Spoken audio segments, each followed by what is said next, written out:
하나님께서 역사를 통해 교훈을 주시는 가장 뚜렷한 방법은 대조를 통해서 우리에게 교훈을 주시는 겁니다. 흥하는 자와 망하는 자, 성공하는 자와 실패하는 자, 그리고 하나님이 택하신 자와 버리신 자를 역사를 통해 뚜렷이 대조시켜 주시는 것입니다. 사무엘서는 이 대조의 책이다라고 말할 수 있을 정도로 이런 서로 상반된 인물을 대조시키는 방법으로 기록이 되어 있습니다. 사무엘서 초반부에는 경건한 후손이었던 사무엘과 또 타락한 자손의 모습을 보여주는 엘리의 두 아들을 대조함으로써 시작을 했습니다. 중반부에 이르러서는 하나님이 택하신 다윗과 하나님이 버리신 사울을 대조시킴으로써 우리에게 교훈을 주고 있습니다. 하나님이 택하신 다윗은 왕의 위치에 대한 어떤 야심이나 또 개인의 소원도 가지고 있지 않았지만 하나님의 은혜와 섭리를 따라 점점 왕의 위치로 가까이 가게 되고 또한 백성들의 사랑을 받게 되지만 하나님께 버림받은 사울은 스스로 자신의 위치를 지키려고 안간힘을 쓰지만 점점점 백성들로부터 신임을 잃게 되고 그리고 그 위치에서 멀어져 가게 되는 모습을 보게 됩니다. 서로 다른 문화에 있는 그런 사람을 대조해도 교훈이 되지만 같은 시대, 같은 장소, 같은 문화, 특별히 같은 위기와 문제 앞에서 두 사람이 대조될 때 그 교훈은 뚜렷하게 나타나는 것입니다. 바로 사울과 다윗이 바로 우리에게 그러한 교훈을 주게 됩니다. 악의 영에 의해서 시달림을 받는 사울 왕에 대한 소문이 급속도로 번져나갔을 겁니다. 이스라엘 백성들뿐만 아니라 이웃나라 블레셋에게는 왕의 이 비정상적인 상태가 아주 중요한 아주 좋은 기회라고 여겨졌을 겁니다. 또한 사무엘상 14장에 보면은 이미 블레셋이 요나단과 병기든 자의 믿음의 도전을 통해서 믹마스라는 곳에서 큰 패배를 경험합니다. 그리고 그들은 복수의 기회를 노리고 있었을 겁니다. 그때 들려온 이 사울 왕의 불완전한 상태 그리고 비정상적인 상태가 관한 소문은 전쟁을 일으킬 아주 중요한 좋은 기회라고 여겼을 겁니다. 이스라엘 백성들보다 훨씬 더 철기 문화가 빨리 들어온 이 블레셋은 이스라엘이 갖지 못한 그런 청동 무기들로 무장하였고 그들은 이스라엘을 쳐들어오게 되었습니다. 이스라엘의 위기가 닥쳐온 것이죠. 위기는 언제나 우리에게 분별을 가져다 줍니다. 위기를 통해 하나님은 일하십니다. 인간의 위기는 하나님의 기회이죠. 누가 하나님의 선택을 받고 누가 버림받은 자인지, 누가 자신을 의지하며 살아가는 인생이고 누가 하나님을 의지하며 살아가는 인생인지, 누가 진정한 역사를 움직이는 영적인 거인인지를 분별할 수 있는 하나님의 기회가 되는 것입니다. 사무엘상 17장에는 이 블레셋과 이스라엘의 전투 가운데 나타난 4명의 중요 인물을 조명하고 있습니다.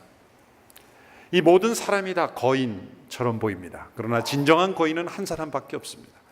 세 사람은 거인처럼 보이지만 실상은 소인배에 불과한 사람들입니다. 첫 번째 거인으로 나타난 사람은 골리앗입니다. 골리앗은 말 그대로 육체적으로 거인입니다. 그의 신장은 3m에 육박했습니다. 그는 가드 사람이라고 되어 있는데 이 가드 사람은 여호수아서에 보면은 이스라엘 백성들이 정탐했을 때 그들의 간담을 높게 하였던 아낙 자손, 거인으로 보여졌던 그 족속 중에 한 사람입니다. 육체적으로 그는 다른 사람의 거의 2배에 가까운 그러한 그 체구를 가졌을 뿐만 아니라 그가 무장하고 나온 그 갑옷을 보면 더욱 두렵게 합니다. 그가 입었던 갑옷은 5,000세켈을, 그러니까 킬로그램으로 계산하면 57kg입니다. 거의 한 사람의 몸무게에 해당되는 그 무게의 갑옷을, 청동으로 된 갑옷을 입고 나왔습니다. 머리에도 청동 두구를 쓰고 다리 끝까지 그는 청동 갑옷으로 감싸고 있었습니다. 그가 들고 있는 창에 그 창의 머리 무게만 해도 약 6.8kg 정도, 그러한 엄청난 무게, 들기도 힘든 정도의 무게를 그는 아주 가볍게 들고 휘두르는 그런 엄청난 힘을 가진 거인입니다. 그러나 그가 진정 거인일까요? 그는 육체적으로는 거인이었지만 생각해 보십시오. 얼마나 두려움이 많으면 그 등치 큰 거인이 머리부터 발끝까지 온몸을 청동으로 도배를 하다시피 그렇게 갑옷으로 휘감고 나오겠습니까? 그것은 그의 두려움을 보여주는 거죠. 그가 얼마나 두려움이 많은 사람인가를 그는 그 갑옷을 통해 보여주고 있는 것입니다. 그는 자신보다 조금만 체구가 작으면 무시하고 자기 자신의 승리를 과신하는 소인배에 불과했던 것입니다. 무엇보다도 그는 하나님을 대적하고 하나님의 이름을 조롱하는 그런 이 세상과 악을 대표하는 세력에 불과했던 것입니다. 그는 육체적으로는 거인이었지만 영적으로는 소인이라고도 말할 수 없을 정도로 그는 너무나 연약하고 나약하고 악한 사람에 불과했습니다. 두 번째 나타난 거인은 사울입니다. 그는 정치적인 거인입니다. 왕정시대의 왕은 말하는 것이 곧 법이 되는 사회.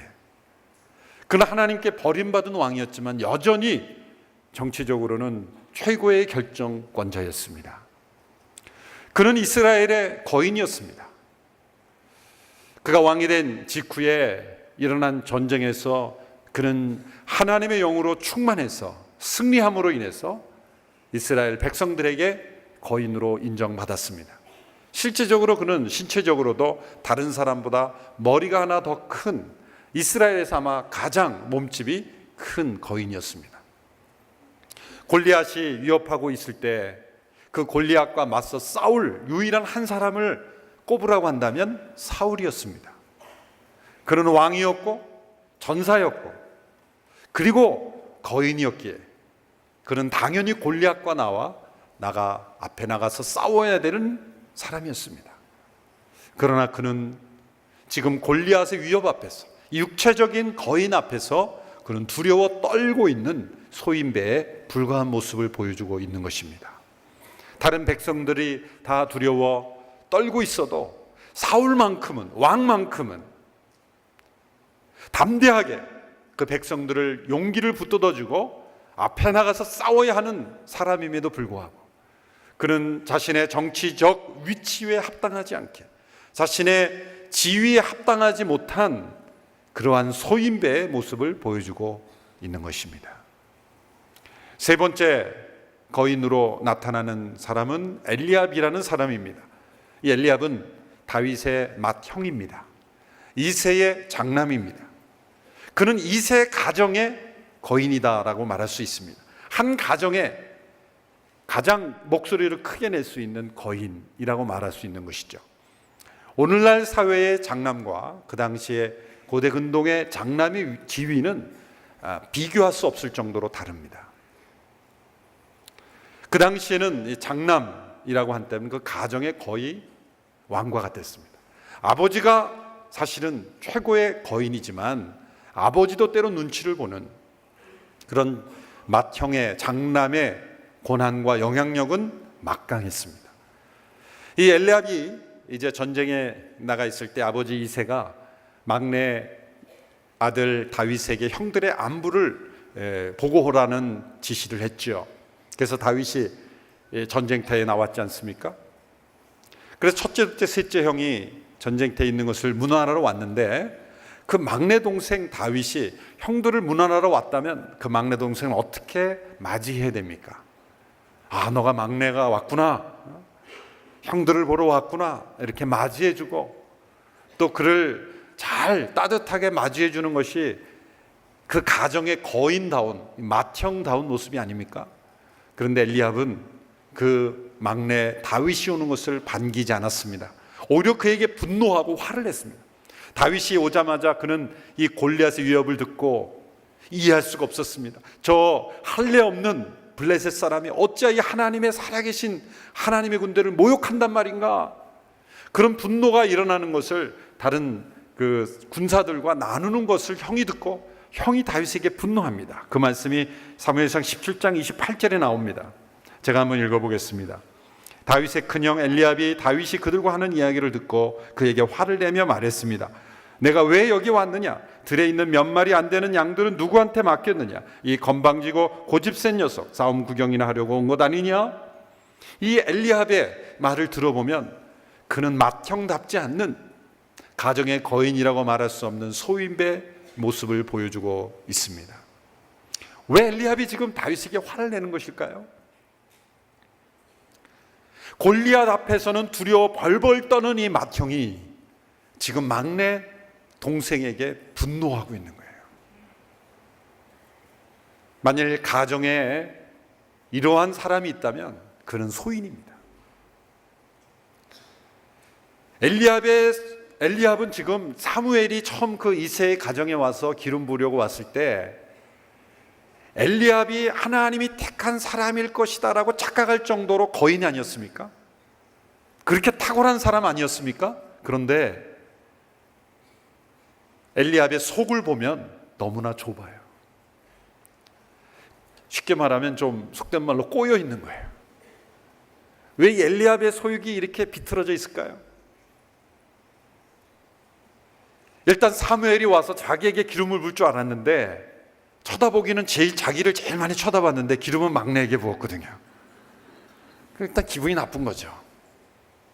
또 이 다윗이 하는 태도를 보면 하는 말 족족이 다 옳아요. 이 엘리압이 지금 이 다윗에게 화를 내는 이유는 다윗의 말이 틀렸기 때문이 아니에요. 다윗의 말이 옳았기 때문이에요. 여러분, 한 가정에서 막내가 하는 말이 가장 잘 옳아봐요. 저 말을 내가 해야 되는데 찬스를 놓치는 거예요. 계속 형들이 하는 말마다 옳아요. 틀린 말이 없어요. 괜히 기분이 나쁜 거예요. 찰스 스윈돌 목사님 분은 엘리압이라는 그 사람의 심리를 분석하면서 이 사람은 연장자 신드롬에 걸렸다, 올더 브라더 신드롬에 걸린 사람이다, 그런 거죠. 자기보다 나이가 어리고 경험이 적고 인생을 적게 산 사람이 분별력이 있고 그리고 옳은 말을 하면 참 기특하네, 참 어떻게 저렇게 어린 동생이 저렇게 옳은 말을 할까, 그러면서 인정해주면서 축복해주면서 참 너가 내 동생인 게 나는 참 자랑스럽다, 너는 어떻게 그렇게 분별력이 있니, 이게 진짜 가정의 거인이 되는 거죠. 그런데 다윗이 얼마나 분별력이 있고 옳은 말을 하는 때마다 기분이 나쁜 거예요. 그러니까 화를 내는 거예요. 너 여기 왜 왔어? 양들은 어디다 두고 여기 왔어? 형이 그런 말을 하지 않아도 다윗은 이미 양들을 잘 맡겨두고, 이 다윗은 맡겨진 것마다 정확하게 일을 처리하고 다음 일을 하는 사람이에요. 아버지가 형들을 전쟁에 가서 살펴보라고 할 때 양들을 팽개치고 가는 그런 허술한 사람이 아닌 거예요. 시키지 않아도 그는 자기 할 일을 너무나 똑부러지게 잘하는 사람이에요. 여러분, 요셉도 사실 마찬가지죠. 그 야곱의 12아들의 요셉이 미움을 받았잖아요. 근데 성경에는 이 고자질을 했다라 그러는데 사실은 우리가 생각하는 나쁜 의미의 고자질이 아닙니다. 그 번역을 처음에 잘못해서 그런데 형들의 잘못이라고 보고 아버지에게 문제 제기를 한 거예요. 아버지, 형들이 지금 이게 문제입니다. 형들이 기분 나쁜 거죠. 없는 일을 만들어 거짓말을 했다든지 형들을 비하시켰다는 게 아니라 형들의 잘못된 모습을 사실 동생들이 분별하기 쉽지 않습니다. 형들이 하면 다 옳은 줄 알고 따라하게 돼 있거든요. 다 10번째 아들까지는 다 그 잘못된 행동을 따라했는데 요셉은 딱 그게 걸린 거예요. 이거 아닌데 라고 생각해서 형들에게 얘기해봤자 받아들이지 않으니까 아버지에게 말한 거예요. 아버지, 이거 이래서는 안 될 것 같습니다. 형들이 요셉을 미워한 거죠. 그건 나쁜 의미의 고자질이 아니라 어떻게 보면 분별력인 거예요. 분별력. 이 다윗도 마찬가지죠. 엘리압은 지금 분노했어요. 다윗이 어떻게 보면 자기가 할 말을 다윗이 하고 있으니까 화가 나는 거예요. 괜히 엉뚱한 거로 시비하는 거죠. 양이나 지킬 것이 너 여기 왔어, 싸움 구경하러 온 거야? 막 야단치는 거죠. 정말 소인배의 모습이죠. 여러분, 불필요한 분노로 여러분이 소인이라는 것을 드러내지 않게 되기를 바랍니다. 마음이 넓은 거인, 한 가정에도 이런 거인이 있어야 돼요. 이 엘리압의 모습을 보면 그는 가정의 맏형이 아닌 소인배의 모습을 보여주고 있습니다. 진정한 거인은 바로 다윗이었습니다. 그는 나이도 제일 젊었고 사회 경험도 없었고 20세도 되지 않는 아주 젊은 청소년이었지만 그는 영적 거인의 모습을 보여주고 있습니다. 그가 전쟁터에 나온 것은 싸우려고 온 것이 아닙니다. 아버지의 지시로 형들을, 전쟁하고 있는 형들의 문화를 살피러 온 거죠. 그 아버지도 참 끝까지 다윗을 무시했던 것 같아요. 아니, 그 위험한 전쟁터에 보내려면 보세요. 첫째, 둘째, 셋째는 국가의 부르심을 받아서 나온 것이고 네 번째, 다섯 번째, 여섯 번째, 일곱 번째 아들도 있는데 굳이 왜 막내 아들을 보내죠? 그 위험한 데면 막내는 보호해야 되잖아요. 그런데 제일 굳은 양치는 일도 막내를 보내고 또 전쟁터에 가서 심부름하는 일도 막내를 보낸 거예요. 이 아버지는 끝까지 인정하지 않았지만 하나님은 그러한 모든 상황조차도 사용하셔서 하나님께서 귀하게 쓰시는 기회로 만드시는 거예요. 여러분, 가정에서 계속 시달리면서 따돌림 당하면서 이해할 수 없는 일들만 계속 생깁니까? 하나님의 축복의 통로인 줄 믿으시고 그 일에 충성할 수 있게 되기를 바랍니다. 다윗은 불평하지 않고 가라 하면 가고 아버지의 명령과 권위에 100% 순종했어요. 그래서 어쩔 수 없이 온 거예요. 골리앗의 위협을 듣게 된 것도 자기가 듣고 싶어서 듣게 된 게 아니에요. 그런데 진정한 영적 거인은 문제가 터져 있는 위기 상황 앞에서 거인됨이 나타나는 거예요. 다윗은 골리앗의 위협 앞에 전혀 두려워하지 않았습니다. 담대했습니다. 그리고 사울에게 가서 내가 나가서 싸우겠다고 말했습니다. 주위에서는 만류했습니다. 사울도 너는 절대 이 일에 나설 수 없다라고 말했지만 그는 담대하게 나아가 싸웠습니다. 사울이 주는 갑옷도 무기도 다 거절했습니다. 자기가 평상시에 가지고 가던 지팡이 하나 그리고 시냇가에 있던 물맷돌 5개를 쥐고 그는 골리앗 앞에 나가 싸워 그를 무너뜨렸어요. 이 사건은 단순한 한 모험기 어린 젊은 청년이 어떻게 하다 보니까 이기게 된 사건이 아니에요. 모험으로 이기게 된, 도전하였더니 이겼더라, 그런 것을 의미하는 것이 아닙니다. 이 다윗의 승리 이면에 다윗이 역사 속에 이러한 거인으로 부상되는 그 이면에 있는 무엇이 그를 그런 영적 거인으로 만들었는지를 우리에게 가르쳐 주시는 아주 귀한 교훈이 숨어 있는 것입니다. 3가지 중요한 교훈을 우리는 발견할 수 있습니다. 첫 번째는 다윗은 이미 오랫동안 하나님과 개인적으로 은밀하게 나누는 교제를 통해서 하나님의 뜻을 확실하게 분별하는 능력을 가지고 있었다는 거예요. 우리는 이 다윗과 골리앗 이야기를 이렇게 이해하면 안 됩니다. 다윗이 와서 보니 아무도 나서지 않고 남자다운 사람이 없는 거예요. 이 목숨 나라를 위해서 바치겠다는 한 남자도 없는 거예요. 그래서 나선 거예요. 내가 목숨을 잃더라도 내 목숨 바쳐서 희생하겠다. 나의 희생이, 나의 피가 이 젊은이들의 피를 끓게 한다면 내가 희생하겠다. 그렇게 목숨을 던진 게 아닙니다. 사무엘상 전체를 읽어보면 다윗은 내가 죽든지 살든지 희생하겠다 그런 말 하지 않았어요. 다윗은 절대 자신이 죽을 거라는 생각 한 번도 하지 않습니다. 다윗의 언어 속에는 자신은 반드시 이긴다는 확신이 있어요. 내가 혹시 죽을지 모르지만 내가 희생되더라도 조그만 보탬이 된다면 계란으로 바위를 쳐서 바위를 깨트릴 수 없지만 바위를 더럽힐 수만 있다면 내가 해보겠다, 그런 말이 아닙니다. 지금. 그러한 마음으로 다윗은 지금 골리앗 앞에 나서고 있지 않습니다. 다윗의 언어를 보면 그는 100% 승리를 확신하고 있어요. 이런 승리의 확신이 어디서 나오는 것일까? 한번 보십시오. 사무엘상 17장 36절 37절의 말씀을 한번 보십시오. 우리 같이 한번 읽어보실까요? 시작. 그렇게 사자도 죽이고 곰도 죽였습니다. 저 할례 받지 못한 블레셋 사람도 내가 죽은 짐승들처럼 될 것입니다. 살아계신 하나님의 군대를 모욕한 사람을 어찌 그냥 내버려 둘 수 있단 말입니까? 사자의 발톱과 곰의 발톱에서 저를 구해내신 여호와께서 저 블레셋 사람의 손에서도 구해내실 것입니다. 사울이 다윗에게 말했습니다. 가거라, 여호와께서 너와 함께 하시기를 바란다. 이 다윗의 언어와 사울의 언어의 차이를 보십시오. 다윗은 뭐라고 말합니까? 여호와께서 사자의 발톱과 곰의 발톱에서 나를 건져내신 것처럼 저 블레셋 사람의 손에서도 건져내실 것입니다. 확신이에요. 근데 사울은 어떻게 말했어요? 가거라, 여호와께서 너와 함께 하시기를 바란다. 함께 하실 것이다가 아니에요. 그러기를 바란다. 그러나 마음속에는 안 될 거야.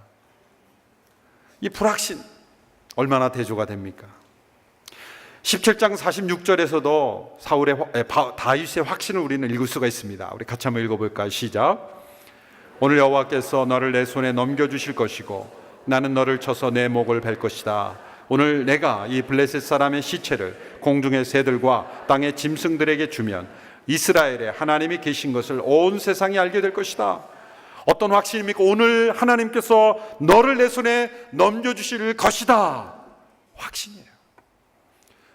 자, 여기서 우리는 무엇을 발견할 수 있습니까? 자, 다윗이 골리앗과 싸우러 나가기로 결정한 시점이 어디 있냐를 잘 살펴봐야 돼요. 집에서부터 난 골리앗과 싸울 거야 그러고 나오지 않았어요. 그는 심부름 온 거예요. 그러니까 골리앗과 싸우기로 결정한 시점이 언제냐면 전쟁터에 와서 골리앗의 위협을 듣고 다윗이 흥분한 시점부터 사울 왕 앞에 이 고백을 할 때 그 사이에 결정을 한 건 말이죠. 그 기간은 오랜 기간이 아니었어요. 불과 아주 짧은 기간이었을 겁니다. 그런데 그 시간 안에 다윗은 이런 확신을 얻은 거예요. 그 비결은 뭘까요? 이 기간 동안에 틀림없이 성경에는 나와 있지 않지만 하나님의 음성과 부르심을 들은 겁니다. 다윗은 오랫동안 양을 치는 목동으로 살았지만 어린 시절부터 베들레헴 들판에서 살면서 그는 자연을 벗삼아 하나님으로부터 교훈을 받았던 사람이에요. 하나님의 임재하심 가운데 머물렀던 자라났던 사람입니다. 그는 하나님의 부르심과 음성을 구별할 줄 알았던 사람이에요. 그러지 않고는 오늘 하나님께서 너를 내 손에 붙이실 것이라는 그런 담대한 보장과 확신을 가지고 말할 수 있는 사람이 누가 있을까요?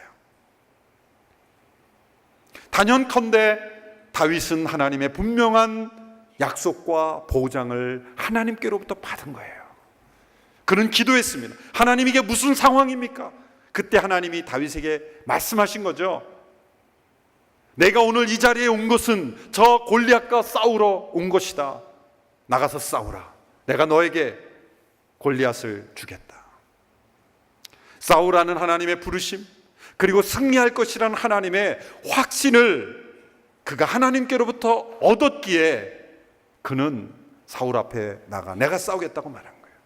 그리고 승리를 장담한 거예요. 가나안을 정탐했던 12명의 정탐꾼 중 10명은 어떻게 고백했습니까? 우린 죽었다. 우리는 망했다. 라고 좌절했죠. 그러나 여호수아와 갈렙은 어떤 고백을 했습니까? 아니다. 그들이 우리의 밥이다. 하나님이 저들을 우리 손에 붙이셨다. 확신했죠.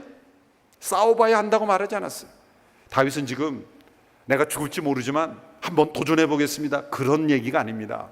확실히 골리앗은 내 손에 붙여주실 것입니다.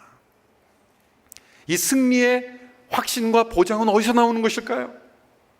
이것은 살아계신 하나님의 음성을 그 순간 들었기 때문이에요. 여러분이 위기 상황에서, 이 특별한 상황 속에서 하나님의 음성을 듣는 것은 갑자기 이루어지지 않습니다. 우리는 위기에 닥쳐야 그때 하나님 찾죠. 물론 하나님이 그때도 말씀하실 수 있어요. 그러나 대개는 잘 금방 안 들려요. 위기에 닥치고 문제 앞에 닥쳤을 때 하나님 어디 계십니까? 라고 왜 응답하지 않습니까? 왜 침묵하십니까? 우리는 난리를 치는데 자기가 수없이 많은 시간 하나님의 음성에 침묵했던 시간은 생각 안 하고 이 위기 앞에 왜 하나님 침묵하십니까? 하나님을 야단쳐요. 근데 하나님 이렇게 말씀하시죠. 내가 그토록 부를 때 너가 침묵한 건 뭐고? 하나님 앞에 자기가 침묵했던 기간은 생각 안 하고 위기 앞에 하나님 왜 침묵하십니까? 그 순간에 하나님을 막 야단치는 거예요. 하나님 살아계십니까? 안 계십니까? 난리를 치는 거예요. 나는 살아있고 나는 분명히 살아있는데 그동안 너무 오랫동안 침묵했기 때문에 코드가 안 맞는 거예요. 코드가 안 맞는 거예요. 하나님의 언어, 하나님의 방법, 하나님의 인도하심, 하나님의 뜻을 분별하는 분별의 능력이 없으니 코드가 맞지 않는 겁니다.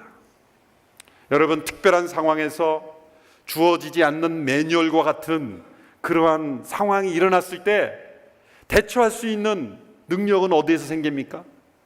일반적인 상황에서, 일상생활에서 매일매일 큐티의 생활을 통해 하나님과 동행하는 삶을 산 사람만이 매뉴얼에 없는 것 같은 상황이 일어날 때 대처할 수 있는 겁니다.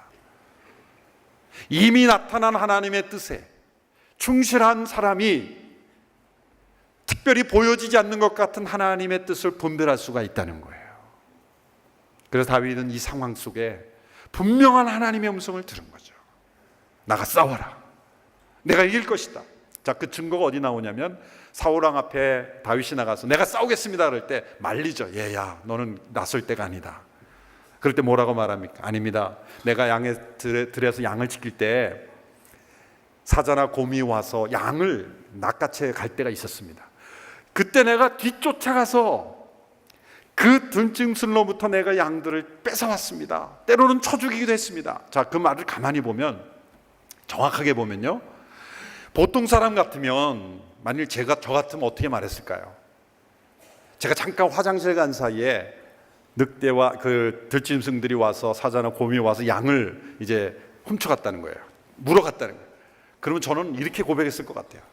하나님 감사합니다. 제가 없을 때 사자와 곰이 와서 양들을 채갔으니 얼마나 감사한지.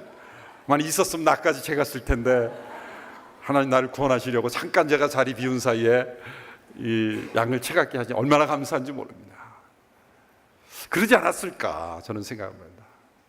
뭐 저만 그랬을까요? 여러분은 어떻게 판단했을까요? 근데 다윗이 지금 어떻게 했다고 그러겠어요? 뒤쫓아갔다. 그걸 왜 뒤쫓아가요? 여러분, 사람 목숨이 중요합니까? 양 한 마리의 목숨이 중요합니까? 저 같으면 안 쫓아가요. 정상적인 판단이라면 그 양 한 마리 주고 말지.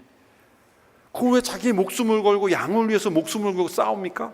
여러분, 굉장히 중요한 사건이 일어난 거예요.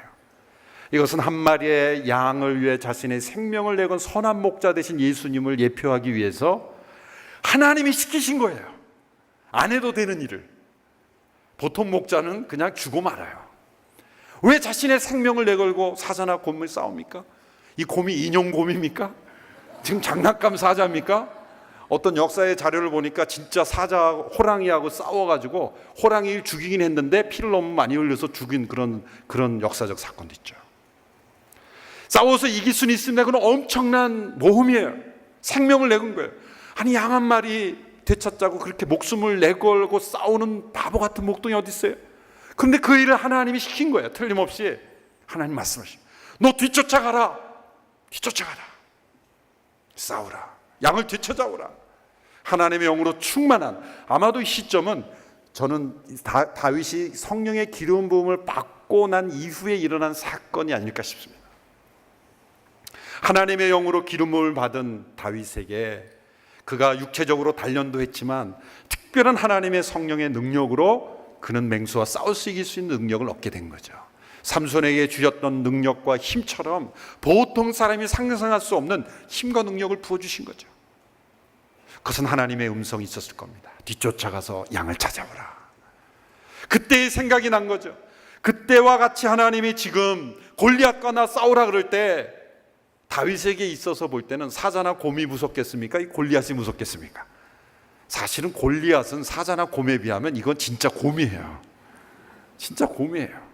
온몸을 청동 갑옷으로 해서 뒤뚱뒤뚱 그게 제대로 이렇게 유연하겠습니까? 그러나 사람의 힘으로는 무너뜨릴 수 없는 골리앗, 사람의 힘으로는 이길 수 없는 사자와 곰을 무너뜨린 경험이 있는 다윗, 그때 함께 하신 하나님의 역사를 경험한 다윗 앞에서는 이 하나님의 분명한 약속과 보장이 있기 때문에 담대하게 말하는 거죠. 골리앗은 무너집니다. 여러분, 이러한 확신과 보장을 받고 살아갈 수 있는 우리가 될 때 우리는 영적 거장으로 승리하며 살아갈 수 있게 되기를 바랍니다. 우리 앞에 있는 인생의 위기 앞에서 모든 사람이 좌절하고 두려워하고 도망가는데 아닙니다. 이 위기는 진짜 위기가 아닙니다. 우리는 극복할 수 있습니다. 하나님은 함께 하십니다. 이렇게 그 위기를 기회로 만들고 그 상황을 변화시키는 하나님의 위대한 일꾼으로 우리 모두가 쓰임받을 수 있게 되기를 바랍니다. 그렇게 하기 위해서는 무엇을 해야 돼요? 큐티를 열심히 해야 되는 거예요. 거기 영적 비결이 있는 거예요. 이거 매일매일 이거 뭐하러 하나? 그런 사람은 위기 앞에서 도망가는 소인이 될 수밖에 없어요. 그러나 매일의 큐티로 인하여 하나님의 약속과 말씀에 충실한 사람은 위기 앞에서 진정한 영적 거인의 모습이 나타날 줄로 믿습니다. 둘째로 다윗이 어떻게 영적 거인의 모습으로 나타났을까요? 그의 마음속엔 하나님을 향한 순수한 동기가 있었기 때문이에요. 그 동기는 어떤 동기입니까? 하나님의 이름이 조롱받고 하나님의 군대가 모욕을 받는 것을 견딜 수 없는 거룩한 분노죠. 거룩한 분노. 여러분, 역사의 아픔을 본 거룩한 분노를 가진 지도자가 필요한 거예요. 가정의 상처 앞에 회복해야 되겠다는 거룩한 분노가 가진 가족이 필요한 겁니다. 교회의 위기 앞에 하나님의 백성들이 조롱받는 것을 견딜 수 없어 하는 거룩한 의로운 분노를 가진 이 순수한 동기를 가진 사람을 하나님은 사용하십니다. 이래도 좋고 저래도 좋은 물에 물 탄 듯 하는 사람이 영적 거인이 될 수가 없어요. 그러나 그것은 순수해야 돼요. 어떤 자기를 위한 동기가 아니라 하나님의 이름을 위한 순수한 동기. 여러분, 영적 거인은 언제나 동기가 순수합니다. 하나님은 동기가 순수한 사람을 사용하십니다. 돌아가신 하용조 목사님, 우리가 2주기를 보내고 있는데 하 목사님은 얼마나 열정이셨습니까? 그리고 얼마나 아이디어가 많으셨습니까? 그 많은 열정과 아이디어가 어디서 나왔을까? 저는 한마디로 이렇게 결론을 내립니다. 하나님을 향한 순수한 동기. 정말 하나님의 교회가 되기를 원했고, 예수 그리스도를 높이는 교회가 되기를 원했고, 복음이 정말 전해지기를 원했고, 그의 마음 깊숙한 곳에 있었던 순수한 동기가 열정이 되고 거룩한 분노가 되고, 그래서 아이디어가 나오는 거예요. 저는 하나님이 어떤 사람에게 아이디어를 많이 줍니까? 순수한 동기를 가진, 거룩한 분노를 가진 사람들에게 하나님은 열정과 아이디어를 주시는 거예요. 하나님께서 이 다윗에게 어떤 아이디어를 주셨어요? 셋째로, 이 다윗에게는 영적 법칙, 하나님의 전쟁 법칙을 잘 깨닫는 아이디어를 주셨어요. 다윗은 이 하나님이 하라고 하신 전쟁은 언제나 하나님이 주신 무기를 갖고 나가야 된다는 것을 알았던 사람이에요. 사울이 걱정이 되니까 갑옷을 주죠. 막 무기도 주고. 그러나 이 다윗에게 어울리지 않는 거예요. 일단 몸짓도 안 맞고 써보지도 않았고, 다윗은 다 거절하죠. 그리고 자신이 익숙한 지팡이 하나, 무기 같지 않은 지팡이 하나, 그리고 그 엘라 골짜기의 시냇가에 있던 물맷돌 5개를 쥐어듭니다. 왜 물맷돌일까요? 여러분 생각해 보세요. 이 지금 골리앗은 투구서부터 온 몸을 다 갑옷으로, 두꺼운 갑옷으로 지금 완전히 감싸고 있어요. 어떤 창이나 칼로 찔러도 들어가지 않는 두꺼운 갑옷입니다. 무슨 무기가 필요했겠어요? 막대기는, 이 지팡이는 다윗이 그냥 허전하니까 두고 나간 거예요. 그걸 무기라고 생각하고 들고 나간 게 아니에요. 허전하니까 차고 나간 거고, 진짜 무기는 하나, 물맷돌이에요. 물맷돌. 지팡이는 나중에 골리앗이 진짜 죽었는지 안 죽었는지 확인해 보려고 쓴 거고, 물맷돌은 진짜 무기인데 왜 물맷돌일까요? 보세요. 온몸을 다 갑옷으로 감싸고 있는데 유일하게 급소가 있다면 이 미간인 거예요. 이마라고 되어 있는데 엄밀하게 말하면 미간이죠. 왜냐하면 봐야 되잖아요. 그 당시 오늘처럼 안에서는 보이고 밖에서는 가리는 그런 방탄 유리가 없었던 때니까 여기는 비어 있을 거예요. 눈은. 이 투구의 이 눈 부위는 열려져 있을 거예요. 돌 하나가 간신히 들어갈 만한 그 틈, 그게 골리앗의 유일한 약점이요 유일한 급소였던 거예요. 하나님은 그걸 보여주신 거예요. 다윗에게. 저 급소를 쳐라. 하나님은 지점까지 가르쳐 주신 거예요. 물맷돌을 5개 들었던 거예요. 다윗은 이미 오랫동안 물맷돌을 사용했어요. 이 맹수와 싸울 때 사실 이 맨손으로 싸웠겠지만 가장 효과적인 거는 이 붙으면 사람이 지죠. 멀리서 맹수를 쳐 죽이는 거죠. 이 움직이는 이 표적, 이 무빙 타겟을 몇 번의 그 돌로 던져서 무너뜨리는, 쓰러뜨리는 연습을 다윗은 수없이 했을 거예요. 지금 다윗이 한 번도 물맷돌 써본 적이 없는데 그냥 물맷돌 아무데나 던졌더니 그냥 일로 가야 되는데 쫙 돌아서 가고 그런 게 아니에요. 지금 다윗은 수없이 물맷돌 연습을 했을 거예요. 왜? 양을 지키기 위해서. 달려오는 사자와 곰을 단번에 혹은 몇 차례 안에 쓰러뜨려야 되는 거예요. 자, 이 곰을 향해서 물맷돌을 던졌어요. 그런데 날아가더니 곰의 꼬리에 맞아버렸어요. 곰이 더 화가 나서 달려듭니다. 또 던졌더니 그냥 무릎 맞고 지나가 버렸어요. 몇 번의 기회가 있었을까요? 그 짐승들 앞에는 몇 번의 기회가 없어요. 다윗은 언제나 5번 안에 끝내야만 했던 거예요. 5번 안에 끝내지 못하면 자기가 죽는 거예요. 그래서 10개를 넣지 않고 5개 만든 거예요.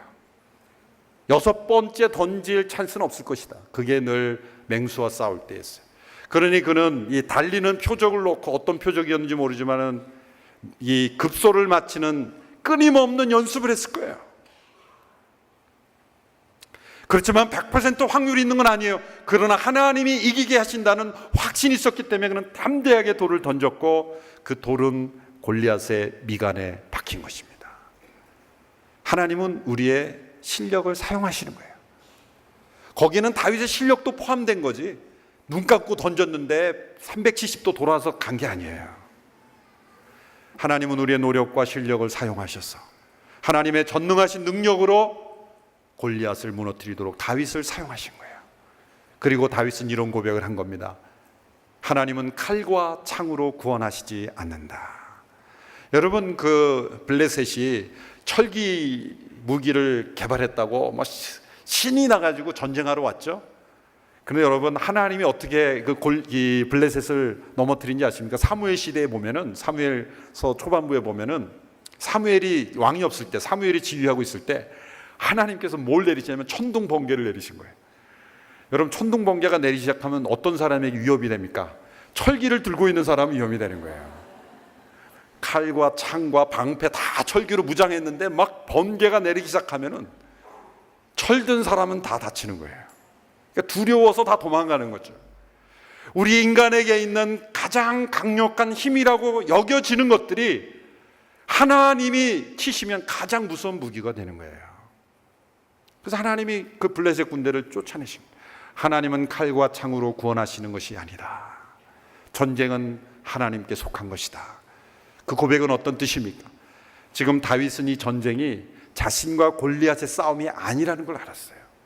나를 이 싸움에 나가게 하신 하나님, 그 하나님을 대적하는 자를 징벌하시는 하나님과 골리앗의 싸움이기에 당연히 내가 이길 수밖에 없는 거예요.